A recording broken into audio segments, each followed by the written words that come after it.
pseudoartrosis. Es una falla definitiva o permanente de la consolidación de una fractura, ya sea fractura, sea osteotomía. Una osteotomía es cuando hacemos, por ejemplo, algunas correcciones, digamos, en la rodilla, que tienen las señoras un valgo muy prominente, o en los hombres un varo muy prominente. Tenemos que hacerle un corte a nivel de la metáfisis de la tibia para hacer una alineación de la tibia. O bien de una artrodesis, por ejemplo, un paciente que tuvo una prótesis que se infectó, se controló la infección y lo único que se le puede ofrecer a ese paciente es ayudarle a que consolide la tibia con el fémur, ¿sí? Llamando una extremidad. Si no consolidan esas lesiones, pues ya se llamaría pseudoartrosis. Con un tiempo. Aquí tenemos 3 definiciones, como ya habíamos visto. Retardo en la consolidación, que es un fracaso en la consolidación. La no unión es una consolidación retardada. Y una pseudoartrosis es la formación de una falsa articulación. Esta la habían descrito en algún tiempo algunos doctores, en los cuales decían que cuando una fractura literalmente no consolidaba, al momento de abrirla, se hallaban con que estaba en la zona de la fractura, por ejemplo, a este nivel. Al momento de abrir esta teníamos cartílago y a su vez teníamos salida de líquido sinovial, como si fuera una falsa articulación. De hecho, por eso se llama pseudo falsa artrosis de articulación. Por eso se decía que era una falsa articulación. Y esto era más o menos en un promedio de 6 a 8 meses. Bueno, ya quedamos que es más o menos en unos 6 meses de tiempo. Es un diagnóstico 100% radiológico. Se le considera establecida cuando a lo largo de 3 meses no hay modificación de la consolidación. La consolidación ósea natural debe de llevarse a cabo por medio de una buena vascularización. El movimiento en el foco de fractura inicia un proceso de curación, es decir, lo que llamamos ya el callo óseo, ya como ya habíamos visto el tema. Debe de haber una respuesta vascular y celular, produce la diferenciación de tejidos y hace una mineralización. Ya hablamos de lo que son las células que migran al momento de una fractura, después de que hay una migración de las células osteogénicas. ¿Qué es lo que va a hacer que una fractura consolide, chicos? ¿El callo óseo? El callo óseo, pero ya una vez que migran las células, ¿qué es lo que va a hacer que consolide la fractura? El oxígeno, el nivel de oxígeno. Eso es uno, y está dado ¿por qué? Por el factor de endotelio. El factor Exacto, por la neoformación de vasos, si se acuerdan, ¿eh? Que cuando hay una macromovilidad, esos brazos, ¿qué pasa? se rompen y entonces ya no Y consolidan. por lo tanto, pues efectivamente no va a haber una mayor producción de oxígeno y por lo tanto se va a haber una migración de condroblastos, como ya habíamos platicado. ¿Qué es lo que la naturaleza hace con un hueso roto? Pues una consolidación de formación de callos, si existe movimiento. Aquí vemos una microfotografía en la cual vemos cómo empieza a haber una migración de células. Estos son los vasos sanguíneos que empiezan a ver la migración. Vasos sanguíneos y migración de células osteoblásticas. Entonces, así a grandes rasgos, en una sola diapositiva, va a haber un proceso inflamatorio, va a haber la formación de callo, va a haber una remodelación por parte de ¿qué células? ¿Qué células van a remodelar? ¿Cuál? Osteoclastos. Los osteoclastos. Obviamente va a haber un hematoma fracturario, migración de células mesenquimales, tejido de granulación, formación ósea intermembranosa y una osificación endocondral. Aquí vemos un grado de consolidación. ¿Grado qué, chicos? Según Montoya.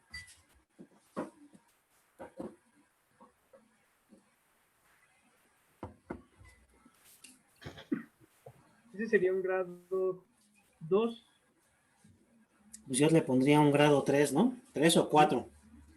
¿Sale? 4 de 4. Consolidación de una fractura.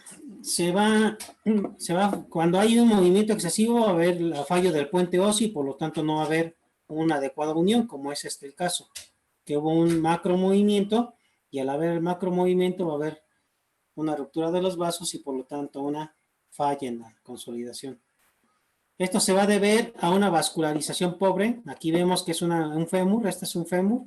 Aquí tenemos unos separadores. Aquí está el trazo de la fractura. Si ustedes ven la calidad de hueso, es un hueso muy esclerótico. Entiéndase esclerótico que al momento de que nosotros hacemos con un cincel, raspamos la superficie externa del hueso, no lagrimea ese hueso, entonces significa que tiene poca vascularidad. Esto puede deberse a una inestabilidad o a un foco de infección o a otro tipo de factores. Anatómica, debido al foco, pueden ser diafisiarias, metafisiarias, es una pseudoartrosis de fémur, diafisiaria, ya tratado, que no consolidó. Esta es una pseudoartrosis de fémur también, tratado por medio de una placa con tornillos, que también tuvo macro movimiento, tuvo aflojamiento de los tornillos y por lo tanto una pseudoartrosis.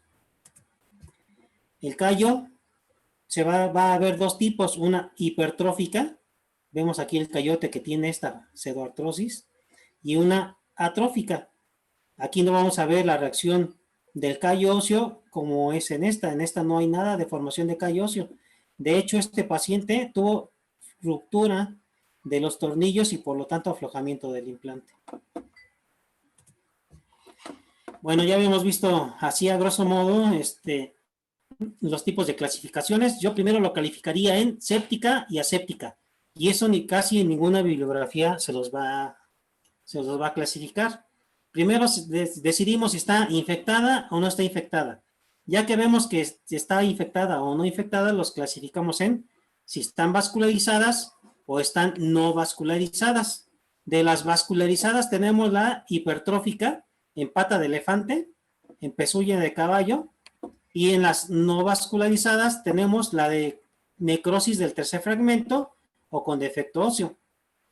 Y estos también en la atrófica tenemos la de punta de lápiz. Aquí tenemos que ver que hay una obliteración del canal medular, ¿sí? Que es lo que también nos está impidiendo una adecuada vascularización. ¿Cuáles son los tipos de vascularización del hueso, chicos? Para que vean que todos los temas están relacionados. ¿Cómo qué tipo? ¿Cómo se nutre un hueso? Por el periósteo, por la Una, arteria nefricia, dos, ¿cómo se llama? Difusión hacia el músculo. Circulación tres. endóstica. ¿Y cuál otra te falta? Circulación endóstica. Circulación endóstica, exactamente. Las características. ¿Cómo se llaman estos vasos que son paralelos entre sí, perpendiculares entre sí? Vasos sanguíneos. ¿Se está hablando de los de Meridianos. Goldman o cuál? Exactamente, conductos perpendiculares a estos están los conductos de Wolman. Muy bien. Seguimos. Ok, en cuanto a la vascularizada, tenemos la pata de elefante y la pezuña de caballo. Estos tienen una biología buena, lo que les va a faltar es estabilidad. Si nosotros le damos más estabilidad a estas pseudoartrosis, van a consolidar. Por lo tanto, el tratamiento va a ser en darle más estabilidad, corregir cualquier deformidad y no es necesario, esto es importante, el injerto óseo.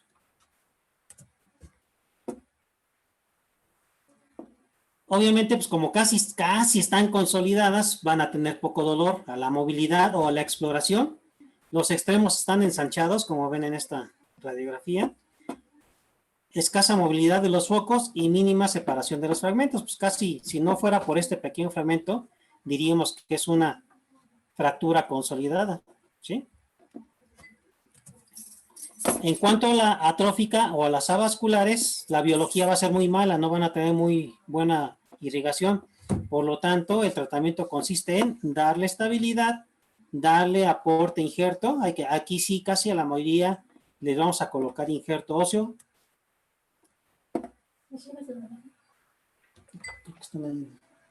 Y hay que el canal medular. Bueno, pues son pseudoartrosis generalmente inestables. Por lo tanto, el tratamiento va a consistir en estabilizar estas fracturas o pseudoartrosis y aportarle injerto óseo y algún tipo de reconstrucción. Aquí habría que valorar el tamaño de este fragmento necrótico, si es necesario el retirarlo o rescatarlo, porque muchas veces nosotros al tratar de rescatarlo, el que nos va a estar ocasionando un exudado va a ser este fragmento y nos puede condicionar o hacer una pseudoartrosis séptica. En este caso es importante ver cuánto es la cantidad de defecto que tiene. ¿Por qué? Porque pensando futuro en el tratamiento que se le va a ofrecer a esos tipos de pacientes, va a quedar con un acortamiento. Entonces, ya una vez que consolide, podríamos intentarle una transportación ósea o un alargamiento óseo. Eso ya quedaría a decisión después. Este tipo de fracturas, nosotros al momento de explorarlas, van a referir los pacientes dolor. ¿Por qué? Porque es una fractura que está moviéndose constantemente, entonces va a referir el paciente dolor. Los extremos van a estar afilados, como ustedes ven en esta pequeña diapositiva, que todavía tienen picos, de hecho, ¿no?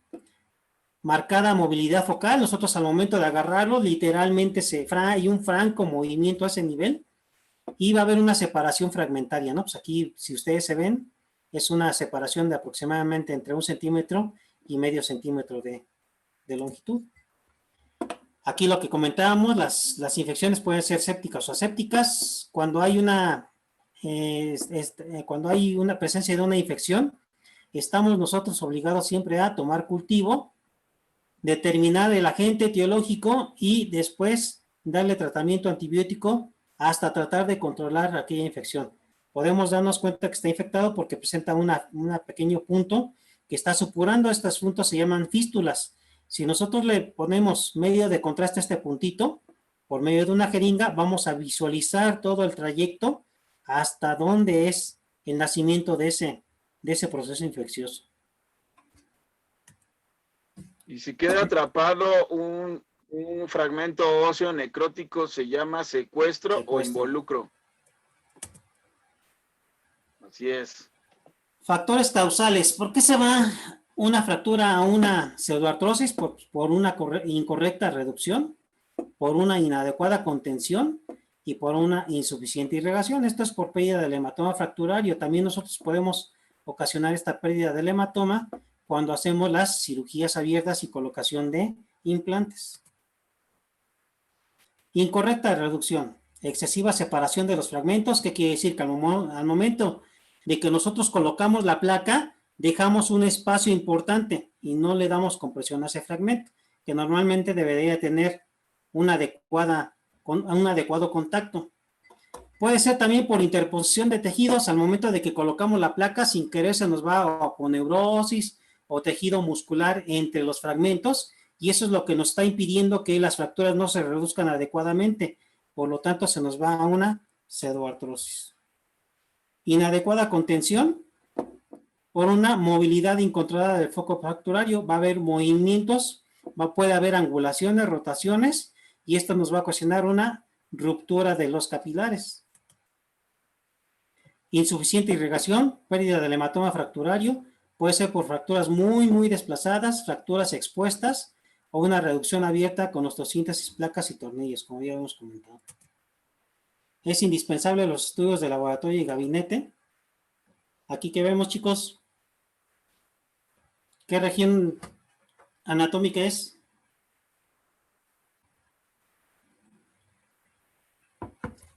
No se peleen.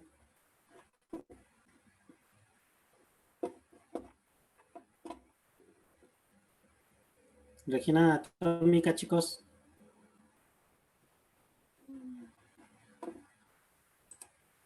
Pues, Metafisiaria del tibia y femoral.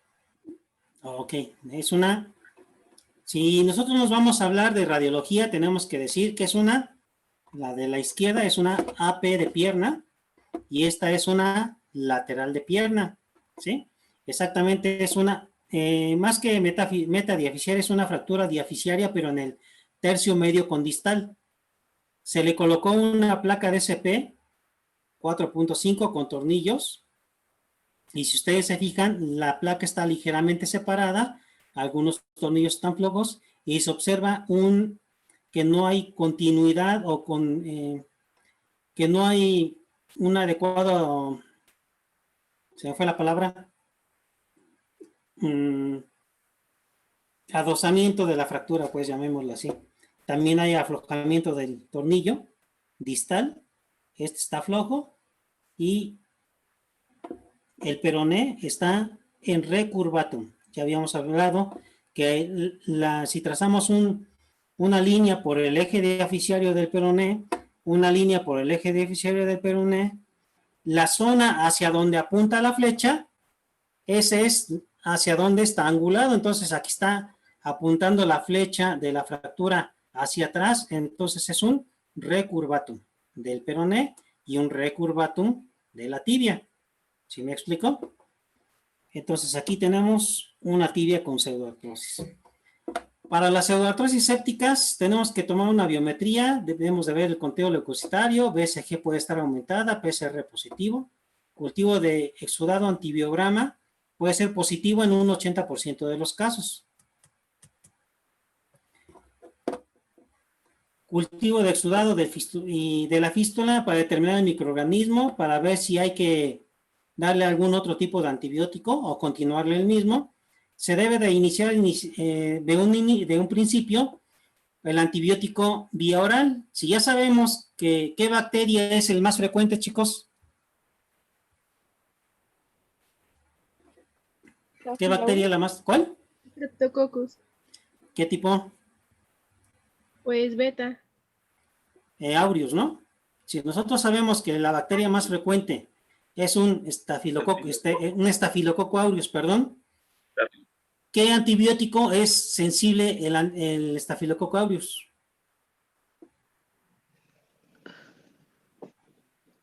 Si le vamos a dar oral, ¿con qué le iniciarían el tratamiento? ¿Amoxicilina? ¿Cuál? Amoxicilina. Dicloxa, ¿no? Dicloxacilina, si es que no es alérgico. Si fuera alérgico, Linda. o eritromicina, ¿sí? Estamos hablando de oral, ¿sale? Tomar los estudios de laboratorio y gabinete siempre son necesarios. Este es un estudio de una gamografía en donde vamos a ver una hipercaptación de la zona donde está afectada. Entonces aquí vemos una hipercaptación. ¿De qué estudios, de qué área anatómica estamos hablando ahí, chicos? ¿De dónde es esta gamografía? ¿De qué parte del cuerpo? De rodilla. De rodilla, exactamente. Anteriormente, este tipo de estudios tenían una sensibilidad y una especificidad de un 80 a un 90%.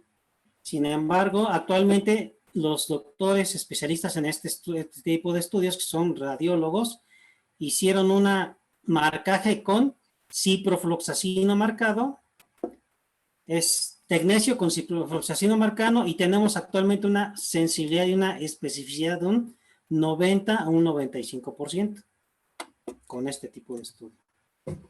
Podemos hacer una angiografía o una angioresonancia. Actualmente esta está cayendo en desuso, está siendo desplazado completamente por la resonancia, que son métodos francamente no tan invasivos, en donde vemos este tipo de lesiones. Vemos que fue una fractura de la metáfisis de la tibia de la pierna izquierda. Aquí vemos una exposición de la epífisis distal de la tibia, necrosis cutánea, y al momento de quitar nosotros este pedazo de piel necrosado, teníamos expuestos los tendones y teníamos expuesto algunos huesos del tarso. Entonces se le retiró, se le hizo sus curaciones. Por las características de este pie, no se ve muy bien ahí, pero tenía un color grisáceo, la parte distal de la tibia. Se le decidió hacer una angiografía. Entonces, aquí que ven, alguien que diga yo.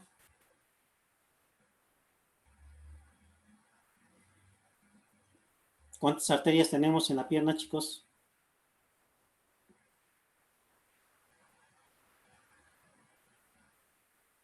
¿No? ¿Ningún valiente? Tenemos dos, la tibial anterior y la tibial posterior. ¿Cuántas vemos ahí? Una.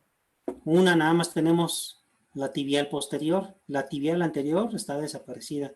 Entonces, por lo tanto, esta pierna tiene una mala circulación sanguínea para darle tratamiento de rescate a este tipo de lesión, de una pseudoartrosis séptica. La fistulografía ya la habíamos comentado, es en un hoyito de la piel, metemos medio de contraste por medio de una jeringa y podemos observar todo el trayecto de la fístula hasta el nacimiento, hasta donde se está formando el proceso infeccioso. Este ya casi está en desuso, pero todavía si lo pedimos sí lo pueden hacer en el hospital. La tomografía, pues es todavía de mucho uso. Aquí podemos ver una pseudoartrosis de la base del segundo metatarso. Se solicita una tomografía para ver si efectivamente era la base o la articulación. Bueno, se concluyó que era la base de la pseudoartrosis del segundo metatarso. Y aquí vemos parte de secuestros de lo que son los pequeños fragmentos óseos, perdón, no son secuestros, pequeños fragmentos óseos por la lesión. Siempre Doctor vamos Fausto, a... ¿Qué pasó? de la imagen que bueno, del paciente donde estaban los fijadores externos, ¿te amputaciones ese caso o si se logró? No, toda esta presentación son fotos mías, Raúl, de cuando estaba en el servicio de pseudoartrosis. Y ahorita vamos a ver... ¿No te acuerdas si ese paciente del fijador externo se salvó la pierna? No, de hecho ya íbamos para allá. Mira. Ok. Ah, ya. Siempre es el desafío del médico. Manejo del paciente, tratamiento local de la infección. Muchas veces es muy malo darle falsas esperanzas a los pacientes. Lo que les comentaba, ¿se acuerdan que aquí tenían los fijadores externos? ¿Sí? Aquí tenía parte necrosada de la piel. Aquí literalmente tenemos huesos del tarso, tendones. Aquí tenemos la articulación tibio-astragalina. Esta es la parte de la superficie condral. Nosotros, bueno, al momento de yo levantar esto con esta cucharilla, este fragmento se me levantaba, no estaba unido. Y vean la coloración así como cadavérica, ¿no? Se ve aquí rasgos como cafés, rasgos cafés de que era un hueso muerto. Estos hoyitos que ven aquí son de que les hicimos perforaciones con una broca para ver si sangraba ese hueso y obviamente, pues por dado las características, no sangraba nada este hueso. Si ustedes ven, aquí no tenía isquemia, no sangra nada los tejidos. Aquí, aunque tiene datos de granulación de la piel, pues esta parte, vean, está toda muerta prácticamente, literalmente. Corroborado con la angiografía que vimos que tiene una mala circulación sanguínea, pues decidimos mejor hacerle un tratamiento radical. Muchas veces es mejor darle este tipo de tratamiento a darle unas falsas esperanzas al paciente. Yo les decía a los pacientes, en una cirugía le resuelvo su problema a expensas de pérdida de la extremidad. Acuérdense que este también es un tipo de tratamiento, nada más que muchos pacientes no lo aceptan. Muchos pacientes se van a encontrar que les digan, yo me quiero morir, pero entero. Ah, bueno, señor, entonces cuando quiera decidirse, se regresa con su médico familiar y cuando se decida tratamiento radical, que me lo vuelva a mandar. Afortunadamente este paciente, como ya había sido multitratado en el estado de Pachuca, le ofrecimos ya corroborando todo con bases, chicos, todo con bases. Decidimos hacerle el tratamiento radical y feliz de la vida el señor, bueno, entre comillas, se le resolvió su problema, que iba a tardar posiblemente más de 2 cirugías y no era seguro de que esa extremidad se le fuera a rescatar, posiblemente haciéndole unas 10, 15 cirugías iba a terminar en el mismo tratamiento. Manejo del paciente debe de ser estabilización metabólica en pacientes diabéticos. Debemos de meter a los pacientes en las mejores condiciones posibles. Si son diabéticos descompensados, bueno, pues que el internista los compense. Si son insuficientes renales, bueno, pasarlo a su fase de hemodiálisis, compensarle su anemia, artritis reumatoide, anemios crónicos, etcétera, para que entre en las mejores condiciones a la cirugía. Mejorar la calidad y longevidad de la vida, muchas veces a expensas de la pérdida de la extremidad. Hay que ver la función contra deseo de la erradicación de la infección. Muchas veces les damos falsas esperanzas diciéndole que les vamos a quitar la infección. Ya una vez que llega la infección al hueso, se convierte en osteomielitis y ya no lo quitamos más que con una amputación. Y obviamente debe de ser esto un tratamiento multidisciplinario. Nosotros sabemos mucho de huesos, sabemos mucho de implantes, pero no sabemos cómo estabilizar estos problemas. Entonces eso ya hay que dejárselo a otros especialistas. Obviamente si el paciente se va a un tratamiento radical, después de la cirugía va a requerir rehabilitación y no nada más rehabilitación, sino también tratamiento psicológico o psiquiátrico. Es un desafío también porque un anciano paciente débil hay que evaluar la colocación de un reemplazo protésico versus artrodesis o versus amputación, ¿sí? No nada más es darle la amputación, podemos antes de ese tratamiento definitivo, hay que ver si todavía es rescatable para que le sea la extremidad funcional a expensas de acortamiento, si es que andamos pensando en una artrodesis de rodilla, artrodesis de tobillo, etcétera. Hay que poner en la balanza siempre el riesgo-beneficio.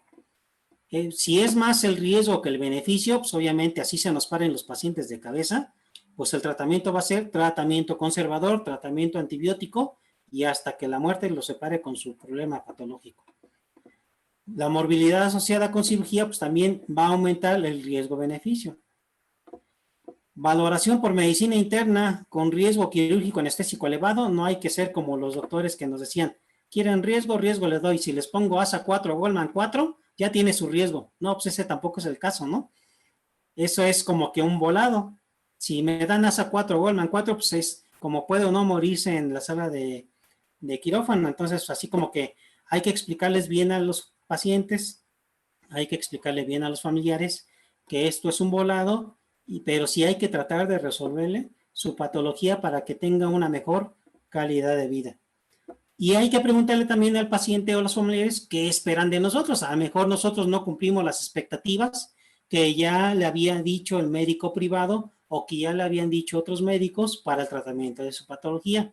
También eso hay que aclarárselo mucho a ellos porque ellos a lo mejor van con una expectativa al instituto, nada más que porque no tuvieron dinero para el tratamiento privado, se van al instituto y por eso ahí quieren que se les resuelva y que se les haga el mismo tratamiento que querían con el privado, cuando muchas veces no es posible hacer ese tipo de promesas.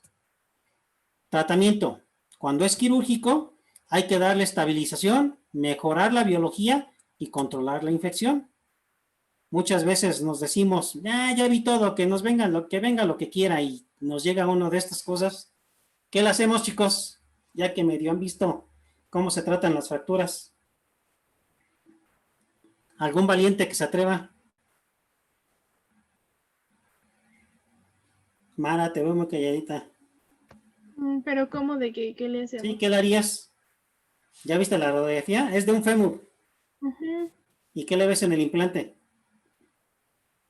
Pues no está alineado, ¿no? Ajá. Este paciente se cayó, se golpeó la pierna y ve, se dobló el fregado clavo. ¿Cómo sacamos el clavo? Para meterlo, pues muy fácil, ¿no? Le hacemos un pequeño orificio en la porción proximal del fémur a nivel del trocánter, se mete el clavo y se estabiliza con los pernos. Le hacemos un orificio a nivel proximal, se mete el clavo y lo estabilizamos con unos pernos distales y proximales. Podemos quitarle los pernos proximales, los distales, ¿y cómo sacamos el clavo? Híjole, no sé. Entonces, por eso esta imagen, ¿no? Así como que me dejan decir una grosería, chicos. Y no me sacan ahí como el maestro de la UNAM que ya lo despidieron. Pues depende de qué diga. Bueno, esto es porque era acosador, ¿no? Yo soy una persona decente. Así como que una palabra con P, así como que ya se imaginarán, ¿no? ¿Y ahora qué le hago? Literal, ¿y ahora qué le hago? ¿Cómo podemos sacar este clavo, chicos? Daniel, ¿te imaginas? No piensen como que están viendo una radiografía. Si le quitáramos... Este es un hueso, perdón, Mara, este es un hueso, pero alrededor hay músculo. De este lado pasan vasos y nervios. Entonces, no podríamos hacerle la herida y así como si fuera me imagino una zanahoria, ¿no? Que la agarramos a la mitad y ¡crack! Sacamos el clavo y sacamos el clavo. Aquí hay músculo, aquí hay vasos y hay nervios. ¿Cómo te imaginas sacar ese clavo? Daniel, te veo muy pensativo. Rezándole a Diosito, ¿no? Es que no sé. Yo pensé que ibas a decir NPI. Sí, ¿Qué es NPI? sí. A ver. A ver, Daniela, ¿qué es NPI? No, yo soy una persona decente, pero sí sé que no podría ser con, con microcirugía. De Microcirugía, pues ¿para qué quieres microcirugía? Si tenemos un clavote que es macro. Sí, pero para hacerle el hoyito, para sacarlo, ¿no? O sea, no sé. El hoyito, pues si no soy urólogo, no soy proctólogo. ¿Podría ser del mismo lugar de donde se Ah. metió sacarlo con fuerza? Tratar de traccionarlo, no sé. Con forceps, pues sí, no es un niño. No, con fuerza, o sea, del No mismo lugar. porque mira, aquí está angulado. Y literalmente, si tú intentas sacar el clavo por acá, aquí vas a tener un tope. Aquí hay un tope. Entonces aquí se te va a atorar. Nada más vas a hacer esto. Toda la vida, todo el turno. ¿Has oído hablar de los neurocirujanos que se tardan 24 horas en hacer una cirugía? Los cardiólogos. No, pues aquí te llevarías una semana y no podrías sacar el clavo. ¿No? ¿Nadie? Pues entonces tratar de volver a enderezar el clavo junto con el hueso, ¿no se podría? O si corto el clavo y... Lo volvemos a tirar, lo tiramos de la mesa de cirugía para ver si se endereza. Pues ese se cayó y se enchuecó. Y si se corta el clavo, así. Mira, ¿quién dijo eso? Yo, Mara. Mara, exactamente, eso es lo que se hace. Se le hace una incisión lateral del muslo, ¿sí? Y como tipo esmeril, que obviamente lo renta el seguro a una casa comercial, se corta, agarra y así literalmente se oye, ¿eh? Y te saca chispitas y todo. Cortamos el clavo acá, angulamos el fémur ya que está roto, angulamos literalmente y sacamos este fragmento y sacamos este fragmento por acá. Exactamente, muy bien pensado. Se me hace que vas a ser ortopedista, Mara. Exactamente así es como se sacó este clavo. Ya una vez que se sacó el clavo, ya se trabaja el hueso. Tenemos que dejar los bordes, distal, borde proximal, lo más redondeados posibles para tratar de juntarlos y que queden acoplados uno con otro. Y ahorita vamos a ver cómo se hace ese tratamiento. ¿Qué ven ahí, chicos? Esa es una pierna. Necrosante. No se debe de tratar como una fractura, porque por todo lo que ya hemos comentado, está alterada la viabilidad, está alterada la estabilidad y por el tiempo no se debe de tratar una fractura. Entonces ya habíamos quedado que una fractura consolida más o menos ¿en cuánto tiempo? Según mi línea del tiempo. 2 a 3 meses. De 2 a 3 meses. Y una fractura, una pseudoartrosis va a consolidar, si bien nos va, si no se infecta, más o menos de 1 a 2 años. Y eso es lo que no entienden los de salud en el trabajo, que no se va a tratar, ni se debe tratar nunca como una fractura. Porque la región tiene alteraciones de vascularidad, consistencia ósea, anatómicas y fibrosas. Todo esto se llena de fibrosis, ahorita lo vamos a ver con más detalle. Las diferencias, para ver lo patológico, tenemos que primero aprender a ver lo normal, ¿no? Estamos de acuerdo. Que es lo que vimos al principio de las clases. La fisiología, estamos viendo un poquito de anatomía, vimos lo que era la histología. Entonces, la diferencia entre fractura y pseudoartrosis se los puse en este esquema. En una fractura, canal medular, permeable. Pseudoartrosis puede estar tapado. ¿Necesidad de injerto? No. Pseudoartrosis generalmente, sobre todo en las atróficas. calidad ósea similar del resto del cuerpo, puede haber una disminución de la densidad ósea por la falta de uso. Tejidos blandos, normales o disminuidos, bueno, fibrosis abundante, aquí va a haber mucha fibrosis. Técnica cerrada factible, y aquí va a ser imposible, casi la mayoría hay que hacerles una cirugía. Los bordes van a estar cortantes, va a haber canales, van a estar permeables, y en la pseudoartrosis van a estar esclerosos, es decir que no va a tener mucha circulación, van a estar redondeados y los canales van a estar cerrados. Tejidos en los bordes, hematoma fracturario, consolidación, tejido fibroso cartilaginoso que impide, retrasa la consolidación. Tiempo de evolución, horas a días, meses o años. Ya vimos que después de 6 meses se considera pseudoartrosis. La vascularidad va a estar rota sin impedimento mecánico para su restablecimiento, y aquí va a estar interrumpida con impedimentos mecánicos o cinéticos para el restablecimiento. Es decir que posiblemente le debemos de poner insert. Requisitos para la consolidación en este tipo de fracturas. Vean otra vez el fémur que les puse hace rato, escleroso. Respetar la circulación. Ya habíamos visto que generalmente aquí el tejido de lo que es el periósteo va a hacernos el 70% de la circulación del hueso. Aquí habrá periósteo. Obviamente no había periósteo porque aquí estos hoyitos son de que tenía previamente una placa. Entonces aquí tenemos de hecho un tornillo roto. ¿Sí lo ven? Aquí miren. Ahí está el tornillo roto. Obviamente esto tenemos que quitarlo. Porque si nosotros pensamos en colocarle un clavo centromedular, al momento de meterlo, pues nos vamos a llevar con la sorpresa de que por este tornillo no va a pasar. Entonces es indispensable retirarlo. La estabilización mecánica es esencial para permitir la calcificación del fibrocartílago en foco. Por medio de, se puede colocar otra vez una placa, un encramado medular, o bien hacerse una fijación externa por medio de fijadores externos. La estabilidad no es la ausencia total de movimientos. De hecho, si ustedes dejan una fractura muy, muy rígida, tampoco les va a consolidar. Hay que tener una movilidad, entre comillas, fisiológica. Esto es que la magnitud y dirección de los movimientos existentes no rompan los vasos de neoformación. Puede haber una micromovilidad, pero siempre y cuando que no rompan los vasos de neoformación. Hueso normal, hueso osteoporoso. Este es un paciente que me había llegado de Chiapas. ¿Cómo lo ves, Nayeli? Pues, ¿Quieres se ve- antecedentes o nada más nos vamos ahí a lo que ves?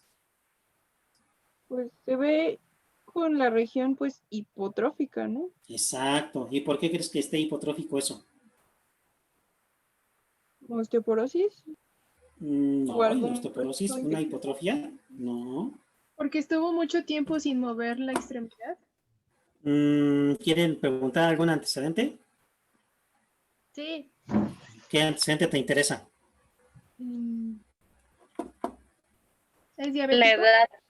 Edad, 32 años. Origen, carpintero. ¿Sí? ¿Cómo ¿Qué más? se ocasionó la fractura? Caída de un vehículo automotor en movimiento.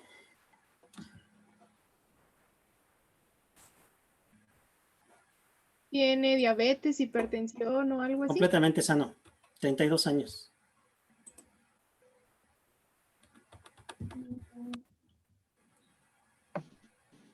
¿Fue fractura expuesta o cerrada? Exactamente, esa fue una fractura expuesta. Ese es el meollo del asunto. Fue una fractura expuesta y se manejó, como ya ustedes después verán en la plática, con escarificación y desbridamiento. El desbridamiento es quitar todo el tejido muerto, ¿sí? Hasta ver que los tejidos estén sangrantes. Y la escarificación es dejar los tejidos sangrantes con la finalidad de que llegue el antibiótico y tratar de controlar la infección. Entonces, son dos cosas diferentes.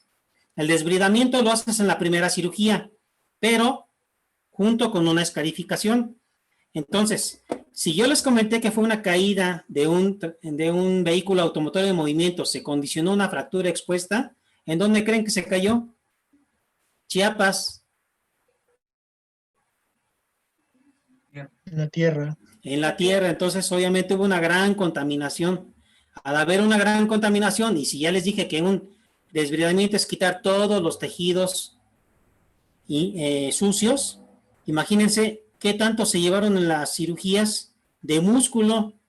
Esta es una fístula. Una fístula por donde estaba supurando a este nivel. ¿Sí? Entonces, vean la posición del pie. ¿Cómo ven la posición del pie?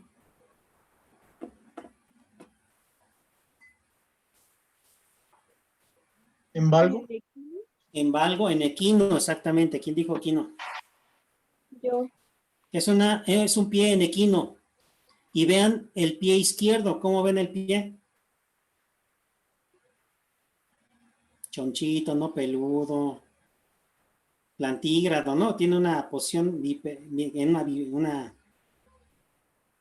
un apoyo del pie izquierdo plantígrado, ¿no? Entiéndase, plantígrado normal.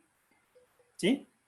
Y si ya vemos que tiene aquí una posición en equino, ¿qué nos está sugiriendo? ¿Una fractura o luxación de cadera? No, estamos viendo pseudoartrosis. Y la lesión fue en este nivel. ¿Qué nos sugiere esa posición? ¿Qué tendrían que descartar aparte de la gran lesión muscular secundaria a las cirugías que presentó el paciente?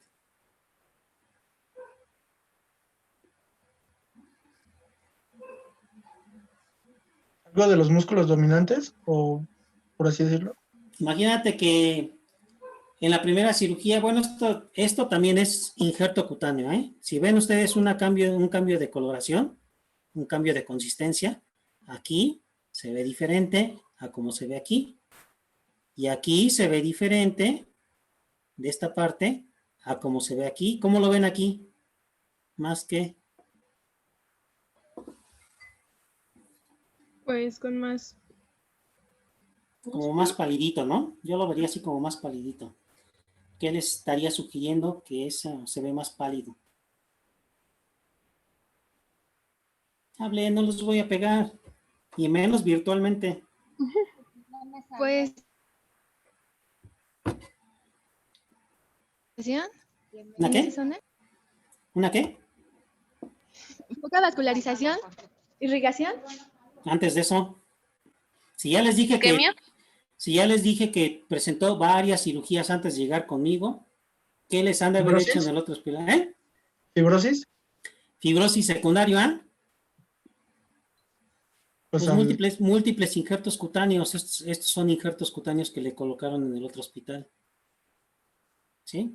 Y obviamente, si ya les dije que le tuvieron que haber quitado una buena parte de músculo, ¿qué creen que se han de haber llevado aparte de los vasos sanguíneos? los nervios. Los Nervios. nervios. Entonces, esta posición era por una lesión neurológica. No sé si secundario al accidente o secundario a las cirugías, que también se puede dar mucho. Entonces, ¿qué estudio les pedirían para descartar una lesión neurológica? Tiene una fractura, ¿no? Conducción. No, usted tiene una fractura arriba, por donde está la cabeza del peroné. Exacto, aquí está, ¿no? mire. Una fractura tipo C de Weber, ya las vimos. Aquí lo habían manejado con unas placas seguramente porque tiene un tornillo. Y todo esto está también, pareciera que sí pegó, ¿no? Pero sin embargo, si ya pegó esto, entonces sería una ¿qué?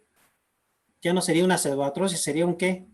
Chicos, un hoyito. Esta imagen, agua pasa por mi casa, ¿qué es? ¿Hay en la consolidación? Una osteomielitis. Entonces, si ya dijimos que para tratar la osteomielitis hay que hacerles ¿qué? La única manera de tratar una osteomielitis es ¿qué? Mochilas, como dice Gilberto, así como la del Bronco, ¿no? Así. Una mochilas. Entonces, para justificar tú que sí puedes brindarle a este paciente un tratamiento radical, una amputación, hay que hacerle, como bien dijo una de sus compañeras, una electromiografía. Esa electromiografía, si se demuestra que tiene una lesión neurológica. ¿Cuáles son los tipos de lesiones neurológicas, chicos? Ya lo habían visto y me quedaron mal la otra vez. A ver, ahora, ¿cómo se llaman?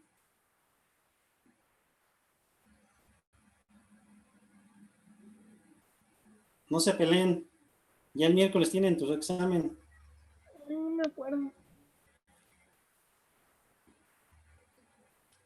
Bueno, ya nos refería a una neurognesis. Ahí me dicen después que es una neurognesis, por si gustan investigarlo. Entonces, todo paciente que se diagnostica una lesión neurológica no recuperable, le hagas lo que le hagas, te va a evolucionar mal. Entonces, lo único que va a estar haciendo es gastar recursos de la institución o donde tú trabajes y de todas maneras va a terminar en mochilas. ¿Sí? Entonces yo le propuse ese tratamiento, me dijo que no, que se quería morir completo. Entonces, bueno, lo tuve que regresar a su tierra natal, Chiapas. Estabilización con placas es uno de los tratamientos. Probablemente la mejor técnica, puede dar y compresión interfragmentaria y corrección de la deformidad en una única intervención. Puede o no ser invasivo, mayor tiempo sin marcha, con carga completa, esto es hasta lograr una consolidación grado 3 o 4 de Montoya, ¿sí? ¿Qué opinan de ese tratamiento, chicos? De este que pasamos. Placas. ¿Será bueno? ¿Será malo? Si ya quedamos que las placas, para poner una placa hay que desperiostizar, y si el periósteo nos conlleva a una irrigación o una nutrición del hueso de un 70%, ¿será bueno colocar placas? Es solo cuando sea necesario, ¿no? Que esté demasiado desplazado o que no haya otra opción. Estamos hablando, bueno, yo te estaría preguntando en el momento de la fractura, no en este momento de la pseudoartrosis. ¿Tú qué opinas, Raúl? ¿Será bueno o no será bueno?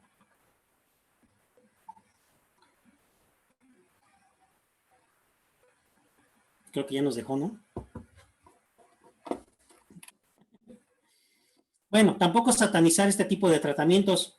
Si fuera cierto que no consolidan todas las cirugías que hacemos con placas, pues por lógica no colocaríamos placas, ¿no? Y sin embargo, se siguen colocando placas y sigue habiendo un alto índice de consolidación de las fracturas. Yo les diría que de todas las placas que he colocado, obviamente aquí tiene que ver la experiencia del cirujano, la técnica del cirujano. De todas las placas que yo he colocado, creo que un 98% me han consolidado. ¿Será buen porcentaje, chicos? ¿Sí será buen porcentaje, un 98% de consolidación? Pues sí. Sí. Pues sí, ¿no? Entonces tampoco satanizar los implantes que desperiostizan el hueso. ¿Sale? Si tú dominas esa técnica para colocar y estabilizar una pseudoartrosis, pues lo puedes volver a colocar, le pones un injerto, le haces un buen cierre de la herida por planos y bien le va a ir al paciente. Otra técnica que usamos es estabilización con clavo intramedular. Aquí es un clavo, es una artrodesis de la rodilla, en donde se coloca un clavo de tibia larga, se introduce a nivel de la metáfisis, se estabiliza con un tornillo proximal a nivel de los cóndilos, y aquí vemos un bloqueo distal a nivel diaficiario. Esta cirugía se protege con un fijador externo, que es este, que a su vez, por medio de este, se llama compresor. Aquí es un que tiene una rosca, entonces aquí le ponemos una llave Allen, le damos una vuelta, un cuarto de vuelta cada 6 horas, y esto a su vez te reduce el espacio para darle compresión a este nivel que es la artrodesis de la rodilla. Entonces proteges por medio de un clavo y le das compresión y proteges aparte con un fijador externo. Entonces dice, biomecánicamente es mejor, bloqueo dinámico para estabilizar rotacional, compresión axial, hacemos la compresión por medio del compresor de este fijador externo. Difícil de introducir el clavo, pues sí, porque estos clavos están diseñados para meterlos a nivel de la tuberosidad tibial, es decir, a este nivel más o menos, no para meterlos aquí. Pero sin embargo, como es una cirugía abierta, aquí hacemos una incisión de aquí hasta acá, ¿sí? Quitamos lo que es, o luxamos la rótula y dejamos expuesto lo que es la rodilla. Tenemos que quitar todo el cartílago a este nivel, entonces tenemos que ver bajo visión directa que efectivamente tanto el extremo distal como el proximal están completamente unidos. Y una vez que están unidos, introducimos el clavo en la metáfisis. Acuérdense que la herida era de acá hasta acá. Y bajo visión directa metemos el clavo a nivel de la diáfisis de la tibia. ¿Sí? Difícil de introducir el clavo. Bueno, pues esto es ya de Masters. Limitación del uso de la región de la metáfisis. Establección externa. Fijadores externos. Ventaja. Preferible cuando hay tejidos blandos en mal estado, es decir, cuando es una fractura como esta de alta energía que seguramente tuvo una lesión a nivel de la articulación, de los huesos y de los tejidos blandos aledaños. No se lesiona el foco de fractura. ¿Por qué? Porque se colocan proximal y se colocan distal. En este caso se colocó el otro fijador a nivel de la diáfisis de la tibia. Eso se llama fijación externa modulada. Cuando se inmoviliza la rodilla. Aquí no podemos poner un fijador porque vean, aquí tiene un fragmento. Entonces, si nosotros colocamos estos clavos de Chance a este nivel, pues no nos va a agarrar por este fragmento, nada más nos agarraría una cortical y literalmente esa fractura nos estaría moviendo. Entonces, no tendría caso colocar a este nivel los fijadores. Tenemos que colocar los otros fijadores distales a nivel de la tibia para inmovilizar la rodilla. No se requiere lesionar el foco de fractura, corrección de las deformidades. Podemos corregir por medio de estos fijadores angulaciones en antecurvatum o en recurvatum. Distracción del callo. Bueno, si hay una técnica en donde se puede hacer una compresión o distracción del callo aflojando unos tornillos, como es este caso de un fijador externo con barra doble. También se puede dar compresión. Desventajas, pocas ventajas en las pseudoartrosis asépticas. Infección en el trayecto de los clavos Chance. ¿Por qué? Porque estos clavos van a introducirse por medio de una pequeña herida que se haga en la piel. De la piel se introduce hasta el hueso y del hueso, hagan de cuenta que es como si fuera un cuerpo extraño. Mientras tengamos ese clavo que sale de la piel, vamos a tener un exudado y ese exudado es normal, entre comillas. Puede ser un exudado blanco, puede ser un exudado transparente, pero que no huela mal o a su vez que no tenga un halo eritematoso alrededor del clavo. Eso significaría que tendría datos de infección y por lo tanto habría que dar tratamiento antibiótico. Infección en los trayectos, largo tiempo, se va a usar por mucho tiempo este tipo de aparato e incomodidad del paciente porque como está saliendo el implante afuera de la piel, imagínense cómo van a estar, decía un paciente así como sin son de guasa, porque son cosas que nos pasan. Oiga, doctor, ¿y puedo hacer el amor? Pues si se acomoda la señora, mijo, porque pues, ¿cómo le harías, no? Pues, pero bueno, literalmente sí se podría. Aquí vemos lo que es el estándar de oro biológico para el injerto óseo, el autoinjerto, ¿sí? Es osteogénico, es osteoinductor y es osteoconductor. Osteogénico, ¿por qué? Porque tiene células vivas, es decir, las células madres de la sangre. Osteoinductor, reclutamiento de células mesenquimales, y osteoconductor, que es un andamio por su reemplazo de hueso. Entonces, tiene tres factores. Aquí tenemos los tipos de injerto. Puede ser injerto de cresta con una cortical. Podemos sacar nada más la pura morusita. Ya vimos lo que era morusita, ¿eh, chicos? ¿Qué es la morusita, Eri? ¿Te acuerdas lo que era la morusita, Daniela? ¿Qué es la morusa? ¿La qué? Es que la no morusita, morusa. Nadie se acuerda lo que no se me hace que estoy sembrando en Tepetate. Juan, ¿qué era la morusa? No me acuerdo, creo que no lo mencionó. ¿Cómo no? Que hasta le dije a uno de ustedes, a ver, saquen su Google Maps, su Google el doctor Google y busquen lo que es una morusa. No, no nos dijo. Ah, ¿no? A ver, Mara, búscame en doctor Google qué es una morusa.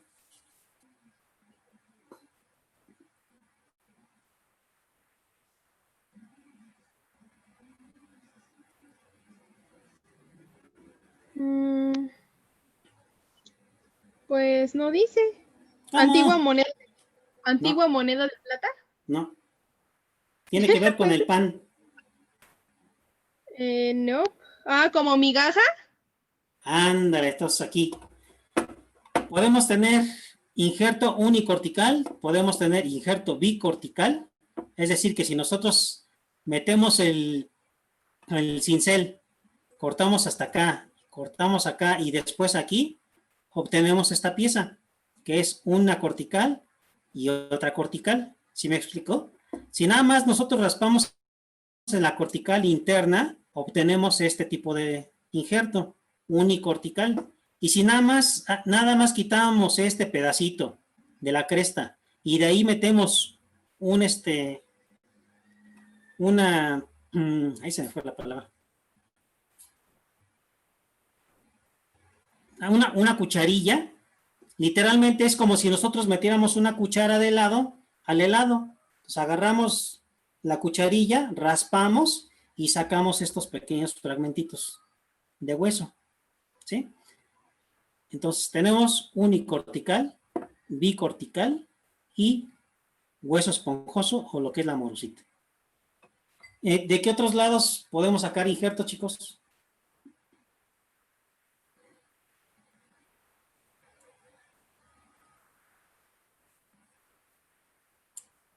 ¿No? ¿Nadie? ¿De las costillas? No. De hecho, la costilla es más hueso compacto. ¿Del fémur? ¿Del fémur a qué nivel? Supongo que a nivel de la diáfisis. De los cóndilos. La diáfisis también es hueso compacto. ¿Qué otro, Sí, de qué otro nivel, de qué otro hueso podemos sacar? del húmero. Del húmero. Pues no tanto, pero nunca he intentado sacar. Es mucha la lesión, ¿no? ¿De qué otro lado? De la tibia proximal, chicos. ¿Y de qué otro lado? Podemos sacar cuando estamos trabajando fracturas de falanges, que queremos muy poquitita injerto, podemos sacar del olecrano, del codito, cuando no es mucho injerto. ¿Sale? Tratamiento quirúrgico de elección, enclamado medular rígido, en fémur, tibia, húmero, placas con tornillos, cúbito y radio. Nada más. Enclavado medular rígido, los factores reparadores tienen que ser una correcta reducción, una firme estabilidad y un estímulo biológico osteogénico por medio del injerto. Y esto nos va a dar una adecuada irrigación focal para lograr una consolidación ósea. Esto se llama decorticación de Judet. Eso fue descrito en 1972. Aquí nos está hablando de que con este cincel vamos a estar raspando la orilla. ¿Sí? ¿Han visto a los carpinteros cómo hacen algunas figuritas en la madera? Pues literalmente así es como nosotros estaríamos raspando estas zonas. De hecho, por eso se ve así como punta de lápiz. Para, uno, tratar de ver hasta dónde está la adecuada circulación de esos extremos de los huesos, de la pseudoartrosis. Y dos, para preparar el campo para la introducción del injerto óseo. Esto que ven aquí es el injerto óseo que se está colocando a este nivel. Y así es como nos debería de quedar. Toda la circunferencia debería de estar agarrada con el injerto. El injerto óseo, sustitutivos óseos y otras sustancias contribuyen al relleno de las cavidades óseas y a su reconstrucción debido a la capacidad osteoinductora y osteoconductora. Es decir, que si nosotros, aparte de las células sanguíneas, le colocamos lo que son el hueso esponjoso, pues sobre ese hueso esponjoso se va a estar haciendo los puentes para la formación del callo óseo de la pseudoartrosis. Requiere un medio ambiente vivo, elementos celulares vivos y vascularizados, como son las células madres. Hay una infinidad de injertos óseos, pero la que más se ha visto que mejores resultados han tenido, cualquiera que sea,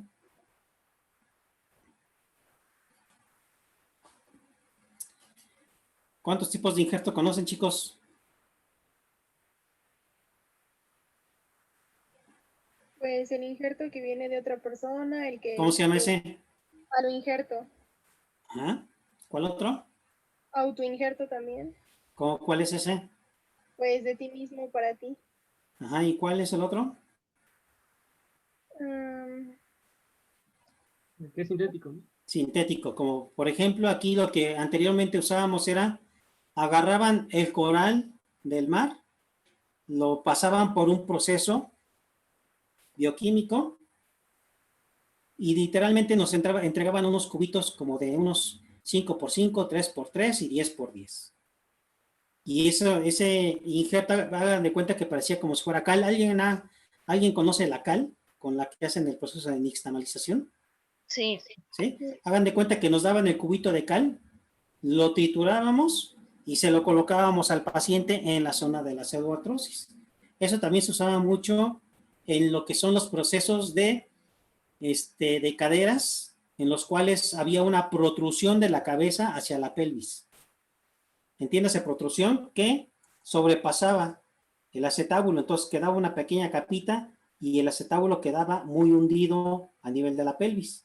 Entonces, ¿qué hacíamos para rellenar? Colocábamos ese, se llamaba coralina. ¿Qué piensan de ese tratamiento de mar?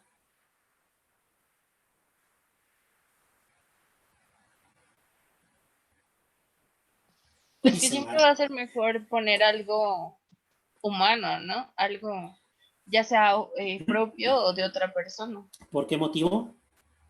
Pues porque no puede ser una reacción de cuerpo extraño. Exacto, eso era precisamente lo que pasaba. El organismo, como no lo detecta como propio, empezaba a hacer anticuerpos y empezaba a haber rechazo. Entonces, al rato, cuando abrían, te llevaba la peste, así como literal, haz de cuenta que estabas abriendo el caño. Entonces, tenían que hacerle otra vez la cirugía, quitarle la coralina, hacerle 2 o 3 cirugías para tratar de controlar la infección del rechazo y después volverle a colocar, ahora sí, injerto de él mismo o de otra gente. Todavía me tocó ver de que cuando a los pacientes que eran sometidos a una artroplastía de cadera, pacientes no traumáticos, pacientes ortopédicos, es decir, por desgaste de la articulación, les quitaban la cabeza, las echaban en un campo estéril, las llevaban a un congelador y cuando pasaba una de estas cosas que les estamos comentando ahorita, decían, tráeme injerto de cadáver. Bueno, no era como tal injerto de cadáver, sino de paciente vivo, ¿no? En este caso. Llevaban la cabeza con una pinza, hacían las morusas que les comentaba, metían el hueso en una bolsa de solución salina, les echaban 2 gramos de amicacina y la hacían así. ¿Sí? ¿Sí me explicó? Estaban haciendo así con la bolsa de solución salina. Pásame otra solución. Lo volvían a echar, amicacina, solución. Hacían como 5 procedimientos así similares. ¿Qué opinan de ese tratamiento? Obviamente se dejaba de hacer hasta que ya no sabía, así como agua de Jamaica, ¿no? Se veía transparente la solución. ¿Qué opinan de ese tratamiento? Ya se nos está acabando el tiempo, chicos. Piensen más rápido. Pues que es un poco drástico, ¿no? O sea, es muy... O sea, ya me dijiste salvaje a mí. Porque yo también lo llegué a hacer. Ay, perdón. No, es muy adecuado, muy bueno. ¿Qué pasó, Daniel? No, pues era malo también por lo que era cuestión de antígono de histocompatibilidad. ¿Cómo sabías tú que esa cabeza que le estábamos aplicando era una cabeza A y tu paciente era una cabeza B? ¿Qué crees que pasaba? Pues otra vez había rechazo. Sí. ¿No? Entonces, nada como el autoinjerto, o bien, actualmente hay una casa comercial en donde se dedica a hacer eso que estamos haciendo, pero ya con procesos mucho más sofisticados, en donde nada más te están dando la pura matriz ósea, sin células sanguíneas. Pero ¿cuánto creen que cuesta 3 mililitros? O 5 mililitros. Como Entiéndase, 10 3 mililitros, te lo dan en una jeringa de 3 mililitros, literal. Pues 3 ¿Cómo? mililitros anda alrededor de 8 a 10 mil pesos. Y si ocupabas unas 3 jeringas, ya en ese paciente ya te estabas llevando nada en el puro injerto, casi 20 mil pesos, ¿no? ¿Tú crees que le conviene al instituto? Que sí debería de convenirle, porque lo que le estás haciendo ahí es evitarle que ese paciente vaya a más cirugías, ¿no? Sí, pero bueno. Este es otro proceso de tratamiento que se le hace, se llama distracción ósea. Fue inicialmente ideado por el doctor Ilízaro. El doctor Ilízaro colocaba unos aros, atravesaba agujas en cruz a nivel de las diáfisis, aquí agujas, y les ponía un cilindro que agarraban esas agujas. Ese se llamaba el método Ilízaro. Actualmente, con las tecnologías, tenemos un fijador externo llamado Orthofix, distractor, en los cuales consiste en, cuando había un paciente con una déficit de hueso importante, se le colocaba estos fijadores, se hacía un corte a nivel de la metáfisis y este fragmento se bajaba, como está aquí este ejemplo. Esto que están viendo aquí es hueso de neoformación. Desventajas. Que una vez que se llega a este punto, para lograr esta distracción o transportación ósea, también se es llamado, tenía que pasar 1 milímetro por día. Si este paciente tenía un acortamiento o una pérdida, como vemos aquí, de 10 centímetros, ¿cuánto tardaba el paciente en lograr bajar este fragmento? 1 milímetro por día. Entonces tardaba 100 días en bajar este segmento hasta acá. Ya una vez que bajaba este segmento hasta acá, tenía que volverse a abrir el paciente. Teníamos que dejar vascularizados los extremos, volver a bajar este fragmento hasta acá y después colocar injerto para que asegurar que este segmento consolide. ¿Sí? De otra manera, pues, le estaríamos ocasionando aquí una pseudoartrosis distal. Entonces, se abre, se revitalizan los extremos y se coloca injerto. Una vez que habíamos logrado la consolidación, teníamos que esperar a que esto se osificara. Bueno. Para que se... ¿Qué pasó, Raúl? Bueno. ¿Qué pasó? ¿Me escuchas? Sí. No le está hablando. Me voy a pasar a retirar porque tengo la clase con los R1. Sí, Raúl, cómo no, muchas gracias por acompañarnos. No, al contrario. Ya también aquí nada más 12 minutos. Adiós, bye. Entonces, ya una vez que habíamos logrado bajar este extremo hasta acá, teníamos que esperar lo doble que bajó este extremo para que se calcificara este hueso de neoformación. ¿Estaríamos hablando de cuánto tiempo, Juan?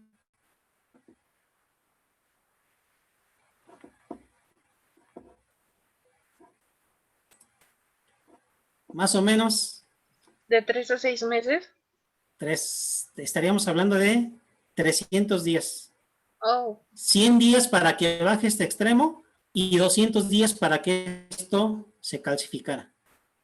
¿Y queda más largo el hueso, entonces? No, porque nada más lo único que estás haciendo es bajar este extremo hasta acá. Si te fijas, este es un tope y este es un tope. Lo único que estás bajando es este segmento que lo hicimos bajar hasta aquí. Eso se llama, te digo, una distracción o una transportación ósea. Pero se no transportó este hueso hasta acá nada más. Ah, ok, pero no queda más largo, no queda más largo. No queda. Aquí está fijo y aquí está fijo. Lo único que movimos fue este segmento. Si te fijas en la imagen, este segmento de la punta lo bajamos hasta acá. Ese es otro tratamiento. Desbridamiento, dejar los tejidos, quitar todos los tejidos muertos. Escarificación, dejar los tejidos sangrantes.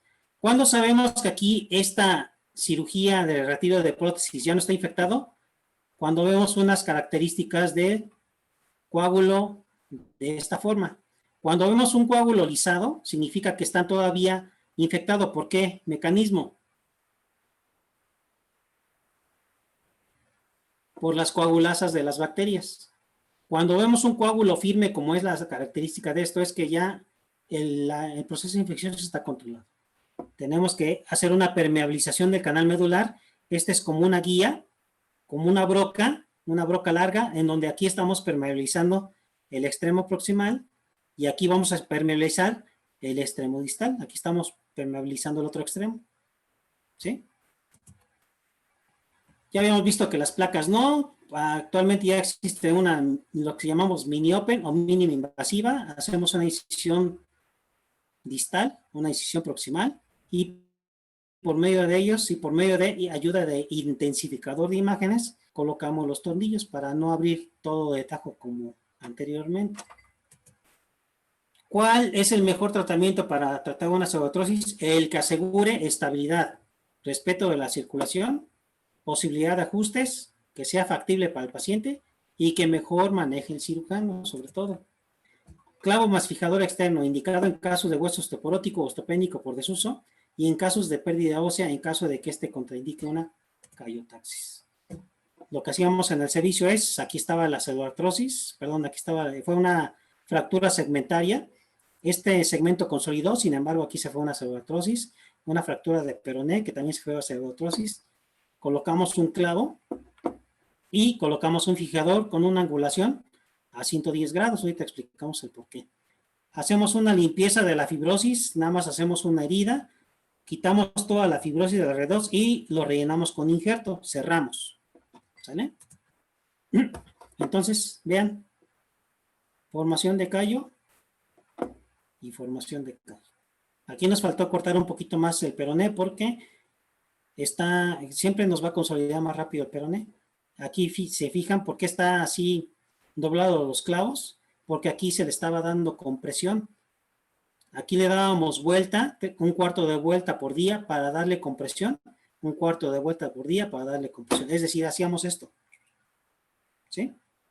De otra manera, si no hacíamos esta compresión, estos clavos, por la falta de uso, por la osteoporosis, se nos iba a ir así, de un lado para otro. De hecho, varias veces me pasó con algunos pacientes. Esta es la técnica. Se coloca un clavo, se colocan los clavos, los tornillos de Chance a 110 grados, con la finalidad de que si se colocan a una angulación de 90 grados o perpendicular al clavo, muchas veces lo que nos pasaba es efecto de riel. Efecto de riel significa que se venía todo el fijador. Si nosotros colocamos los clavos a 110 grados, ese efecto de riel, literalmente, pues ya no pasaba. Se iba a anclar tanto en la cortical medial como en la cortical lateral. Se enseña al paciente a usar la compresión. Una vez conseguida la consolidación, se retiran los clavos, los pernos, los fijadores, manteniendo la compresión baja, las posibilidades del fijador externo de que no se afloje o de que no se tire. Se comprime el hueso manteniendo siempre adosado de los pernos, aún existiendo la osteopenia, se impide así el aflojamiento y es factible promover los requerimientos biomecánicos. Este es el artículo, un poquito viejito, un poquito borroso, pero del doctor Diego Hopp, que fue en aquel entonces jefe de servicio y actualmente jubilado. Este es un paciente con una pseudoartrosis de tibia, tercio medio, con acortamiento, obviamente ya había sido multitratado, una fractura segmentaria del peroné, segmentaria de la tibia, se le manejó con clavo fijador, y vean aquí la consolidación, ya se metió para ponerle un poquito de injerto en la porción anteromedial, y aquí tenemos al paciente, obviamente, pues a expensas de un acortamiento, ¿no? Que eso ya después se va a compensar con el uso del calzado. Paciente femenina con artritis reumatoide que había sido sometida a una artrodesis de rodilla, por su misma osteoporosis, esa artrodesis se falló, quedó estigmatizada por nosotros. No es cierto, esta herida se le hicieron los primeros cirujanos y esa pues, se le hizo al momento de que se le refracturó. Entonces aquí lo que hicimos es colocarle estos fijadores externos para darle compresión, tanto proximal como distal, por eso lo ven un poquito chuequitos, ¿no? Los chanes. Así es como nos llegó. Aquí está la artrodesis fallida. Se le quitó el peroné, tenía todavía el peroné, y se le colocó alrededor de por eso se ve aquí como una imagen así como que algo le falta, ¿no? Porque aquí, en esta imagen ya no tenía la rótula. Y aunque era artritis reumática, con artritis reumatoide y una osteoporosis severa, se logró la consolidación nuevamente de la artrodesis. Es un paciente que se sometió a una pseudoartrosis, tuvo una pseudoartrosis distal de tibia. Se le hizo una artrodesis por medio de un clavo centromedular retrógrado. Se le quitó el peroné para ponerlo de injerto. Se le puso su bloqueo, su clavo, su fijador externo y consolidó también adecuadamente el paciente. Aquí está, miren, datos de consolidación grado 3, 4. Igual, nada más que a este nivel. Aquí tiene la pseudoartrosis. Aquí está la pseudoartrosis, tratado con su clavo distal. Obviamente este perno no está abarcando a nivel de lo que es la pseudoartrosis. Debe de estar más distal. Aquí le pasamos su fijador externo, está pandeado por la compresión y se logró su consolidación. Aquí estaba antes, aquí está el después. Así nos llegaron los pacientes. Estas son las cirugías, por aquí se quitó el clavo. Estos son los orificios de salida de los fijadores y vean funcionalmente bien los pacientes. Esa es la misma paciente con su fractura, su pseudoartrosis consolidada. Aquí estaba la pseudoartrosis tratado con clavo centromedular. Otro paciente con una pseudoartrosis de tibia en la cual se hizo una medialización de un injerto de peroné vascularizado. Este injerto se adosó a la tibia para que junto con el tibia y el peroné, aquí se hizo un puente, hizo una consolidación de la tibia con el peroné. Ya después aquí se le colocó injerto. Según dicen las otras tratamientos que se pueden poner, electroestimulación magnética, que según esto se hacen una mayor cambios de potencia de las celulares para favorecer la consolidación, que se puede aplicar ultrasonido, ondas de shock. Esto en el instituto, hasta donde yo sé, no se puede hacer, pero igual puede ser un programa de tesis, ¿no? La causa más común de pseudoartrosis no es diagnosticarla a tiempo y tratar un retardo de consolidación, una cuidadosa evaluación de los signos clínicos y radiográficos anormales y un adecuado tratamiento postoperatorio. Conclusiones.